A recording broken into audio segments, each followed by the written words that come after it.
नमस्कार। Sai college of teachers training के online classes में आपका स्वागत है। आज हम लोग पढ़ेंगे बीए फर्स्ट ईयर।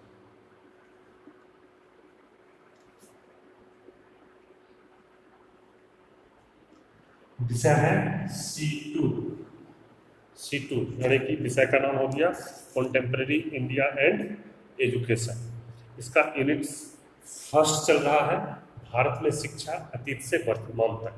इसमें अभी तक हमने करा है वैदिक शिक्षा और बौद्ध शिक्षा चल रहा है, जिसमें कि बौद्ध शिक्षा में उच्च शिक्षा तक समाप्त हो चुका था।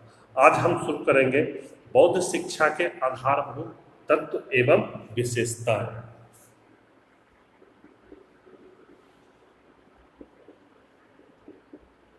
बौद्ध शिक्षा के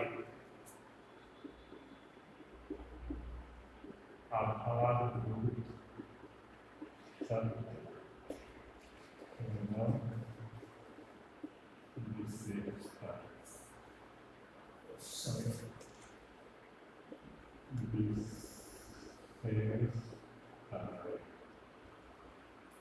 आज हमारा टॉपिक है बौद्ध शिक्षा के आधारभूत तत्व एवं विशेषताएं। तो इसका जो विशेषता और आधारभूत तत्व है, हम अलग अलग पॉइंट करके पढ़ेंगे, एक एक पॉइंट को पढ़ेंगे और उसको फिर डील भी करेंगे। तो इसमें पहला जो पॉइंट है वो है विद्यार्थित्व।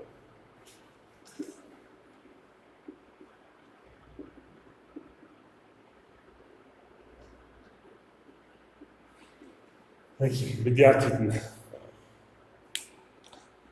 विद्यार्थित्व का मतलब हुआ कि कौन कौन से छात्र वहाँ शिक्षा ग्रहण कर सकते थे बौद्ध शिक्षा संस्थानों में या बौद्ध मठों में।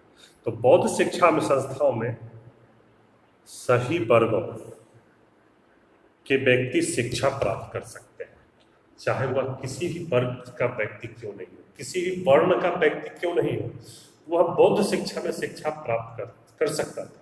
लेकिन एक जाति ऐसी थी जिसे कि शिक्षा वर्जित कर दिया गया था, और वह जाति थी चांडाल।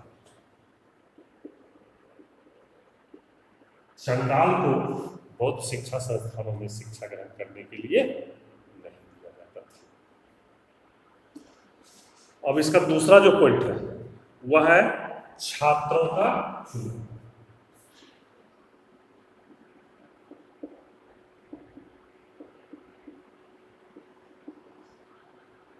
विद्यार्थित्व में तो अभी आपने देख लिया कि सभी जाति वर्ण के बालक वहां शिक्षा ग्रहण कर सकते थे, लेकिन उसमें से भी किस किस छात्र को विद्या ग्रहण करने के लिए चुनाव किया जाएगा और किसे चुनाव नहीं किया जाएगा, उसके बौद्ध शिक्षा में कुछ नियम बने थे।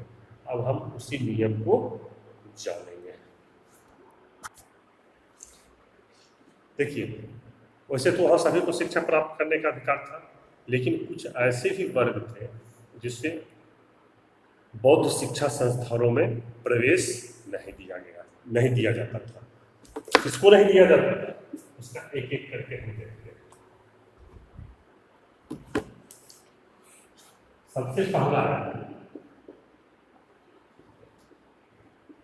वैसे बालक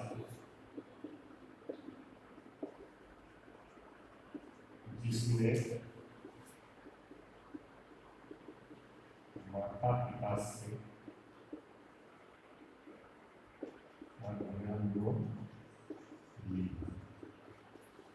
मतलब कि बौद्ध शिक्षा संस्थानों में शिक्षा ग्रहण करने के लिए अपने माता पिता से अनुमति लेना अनिवार्य था।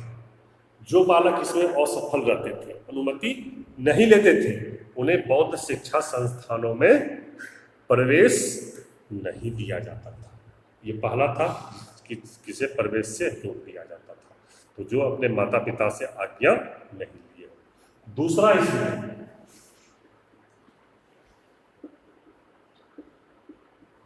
वैसे बालक जिसे कुष्ठ या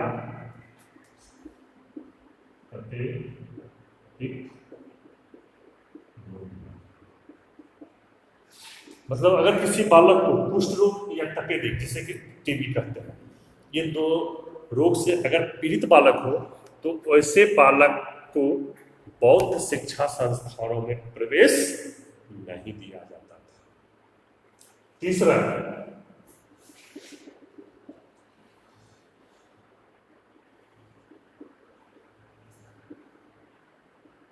जो बालक राजा के यहाँ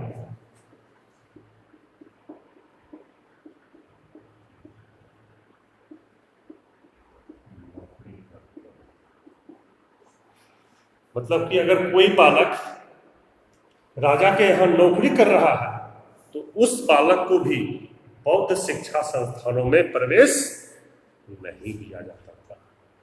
इसमें अगला था है जो डाकू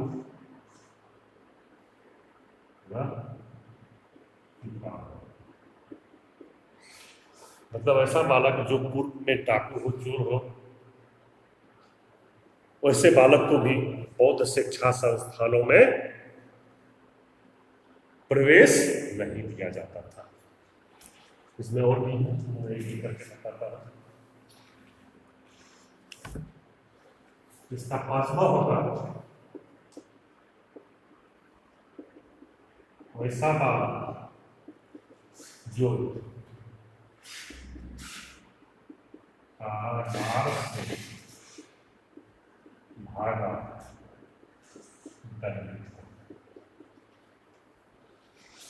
मतलब इसका हुआ कि वैसे बालक जो किसी अपराध में दंड स्वरूप उसे कारागार दिया गया, यानी जेल दिया गया है, लेकिन वह वहां से भाग गया, अगर वैसा बालक बौद्ध शिक्षा संस्थान या बौद्ध मठों या बौद्ध विहारों में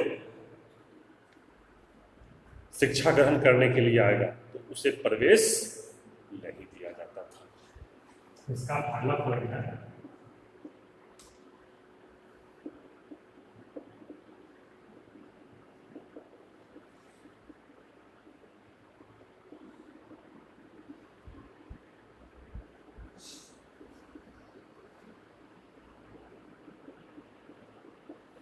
ये पॉइंट है कि वैसा बालक जिसे राजदंड, मतलब किसी अपराध के लिए राजा ने उसे राजदंड दिया हो, तो वैसे बालक को भी बौद्ध शिक्षा संस्थानों में प्रवेश नहीं दिया जाता था।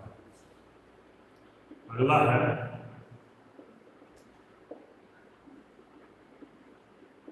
वैसा बालक जो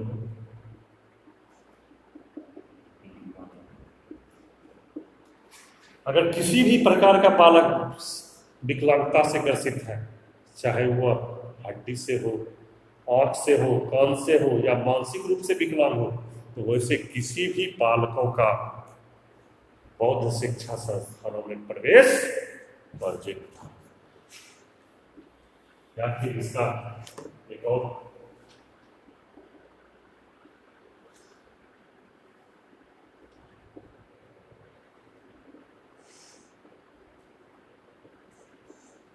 वैसा बालक जो किसी का दास हो, मतलब किसी भी प्रकार से अगर वह दासता करती हो, किसी का दास हो, तो वैसे बालक का चुनाव बौद्ध शिक्षा संस्थानों में शिक्षा के लिए नहीं किया जा सकता। तो ये सब थे छात्रों का चुनाव कि कैसे छात्रों को बौद्ध शिक्षा संस्थानों में चुनाव नहीं किया जा सकता था। इसको एक बार हम शॉर्ट में फिर से जान लेते हैं। वैसे छात्र जो माता पिता की आज्ञा नहीं ली हो, वैसे छात्र जिसे कुष्ठ या तपेदिक बीमारी हो, वैसे छात्र जो राजा के यहाँ नौकरी करते हो, या वैसे छात्र जो चोर या डाकू रह चुका हो, या वैसे छात्र जो कारागार से भागा हुआ दंडित व्यक्ति हो, या वैसे छात्र जिसे राज्य दंड मिल चुका हो, या फिर वह बालक विकलांग हो या किसी का दास हो, तो इन सभी बालकों को बौद्ध शिक्षा संस्थानों में प्रवेश वर्जित था, उसे वहां शिक्षा नहीं दी जा सकती थी। ये था आपका दूसरा पॉइंट, छात्रों का चुनाव। अब हम बढ़ते हैं इसके तीसरे पॉइंट।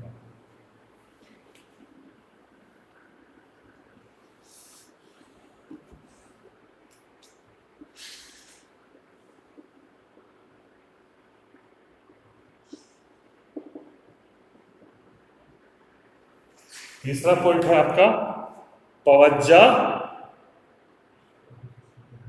पवज्जा संस्कार।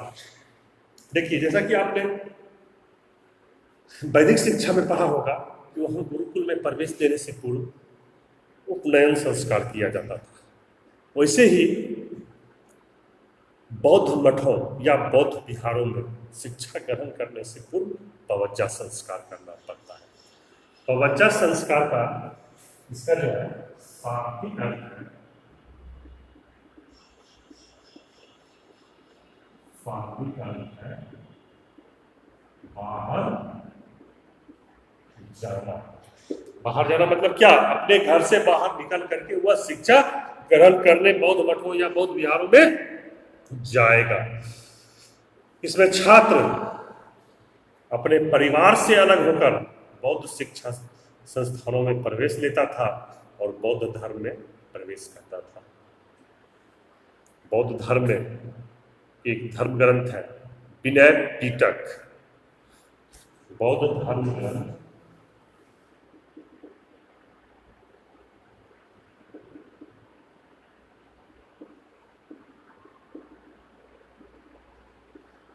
बौद्ध धर्म ग्रंथ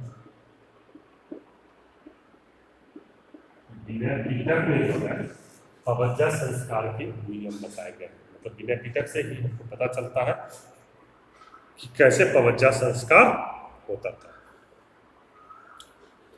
तो इस पवज्जा संस्कार में क्या होता था? छात्रों का सबसे पहले मुंडन किया, छात्रों का मुंडन किया, उसका बाल मुंड दिया गया। छात्र का पहले मुंडन होता था, फिर उसे पीला वस्त्र,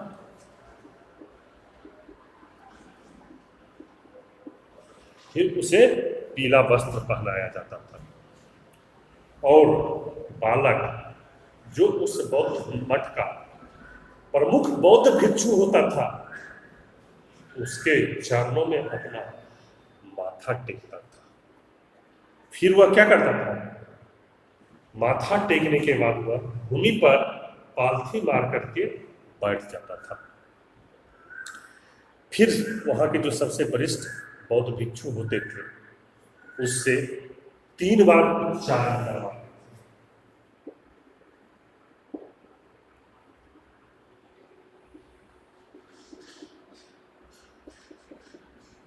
बुद्धं शरणं गच्छामि। बौद्ध के प्रमुख भिक्षु बालक से 3 बार उच्चारण करवाते थे, बुद्धं शरणं गच्छामि। फिर बालक उसका उच्चारण करता था और उसे बौद्ध मठों में प्रवेश दे दिया जाता था। तो अभी तक आपने क्या पढ़ा कि पवज्जा संस्कार का शाब्दिक अर्थ है घर से बाहर जाना। मतलब वो अपने परिवार से होकर के बौद्ध शिक्षा में प्रवेश करता था। वहां प्रवेश करने से पहले क्या होता था कि बालक का मुंडन करवाया जाता था। मुंडन संस्कार के बाद वह बौद्ध भिक्षुओं के चरणों में माथा टेकता था, फिर जमीन पर पालथी मार करके बैठ जाता था। पालथी मारने के बाद जो वहां के प्रमुख बौद्ध भिक्षु होते थे वह 3 बार उससे उच्चारण करवाते थे, बुद्धं शरणं गच्छामि। जब बालक का उच्चारण पूर्ण हो जाता था तो उसे बौद्ध धर्म में प्रवेश दे दिया जाता था, बौद्ध शिक्षा ग्रहण करने के लिए, तो वह मठों और विहारों में प्रवेश कर ले सकता था। जैसे ही उसे प्रवेश दिया जाता था उस पर मठ के 10 प्रकार के नियम लागू हो जाते थे जो कि उसे मानना अनिवार्य था। जैसे कि पहला था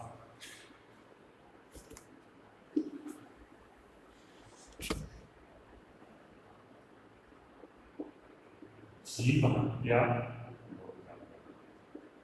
ये बौद्ध धर्म का सबसे प्रमुख था नियम कि किसी भी प्रकार का कोई जीव हत्या नहीं करना।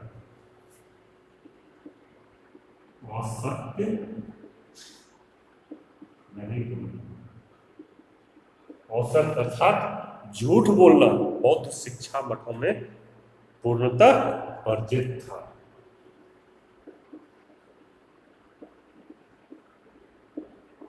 चोरी नहीं करना, किसी भी प्रकार का चोरी जिसे प्रवेश दिया जाता था वह नहीं कर सकता था। अशुद्ध आचरण,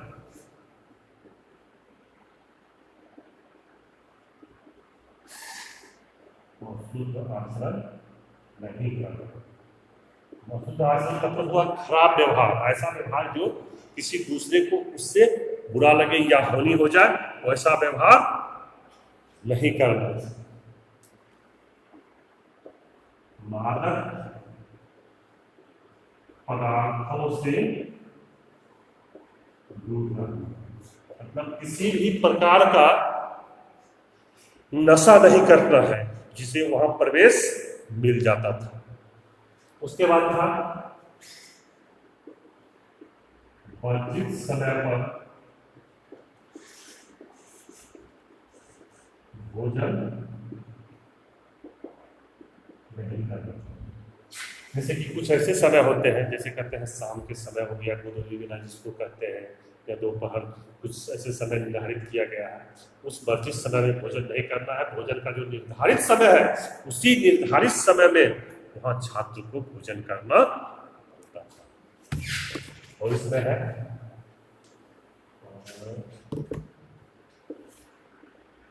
नृत्य, संगीत,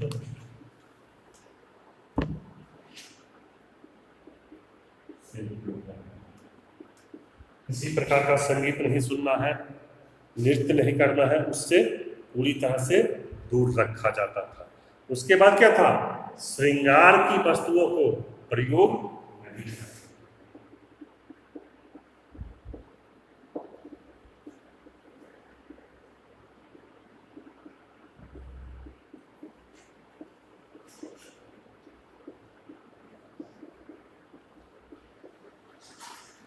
जो भी बालक बौद्ध शिक्षा मठों में प्रवेश लेते थे, उसे श्रृंगार की वस्तुओं से पूर्णतः दूर रहने का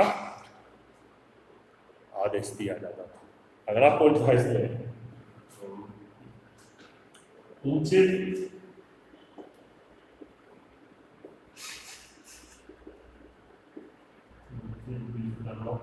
पर मतलब सोने के लिए जो बिस्तर वह प्रयोग करेगा वह ऊंचा नहीं होगा। अगला है इसमें बहुमूल वस्तुओं का भाग में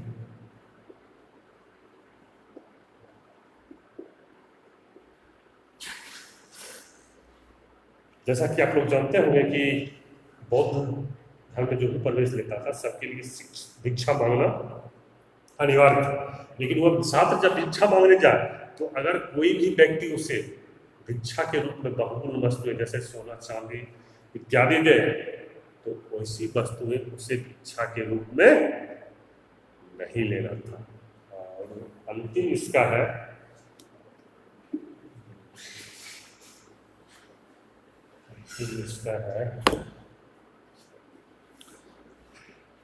बिना दिए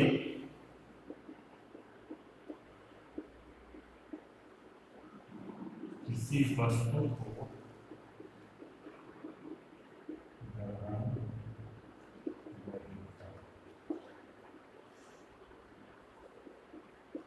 तो जब तक अगर कोई व्यक्ति उसे दे नहीं, तो अपने मन से उससे नहीं लेना है, या भोजन भी जब तक कोई दे नहीं उससे ग्रहण नहीं करना है। ये थे पवज्जा संस्कार के 10 नियम, जो कि पवज्जा संस्कार पूर्ण हो जाने के बाद प्रत्येक बालक को ये 10 नियमों को मानना अनिवार्य था। अब आते हैं, इसमें बढ़ते हैं हम। अगला पॉइंट है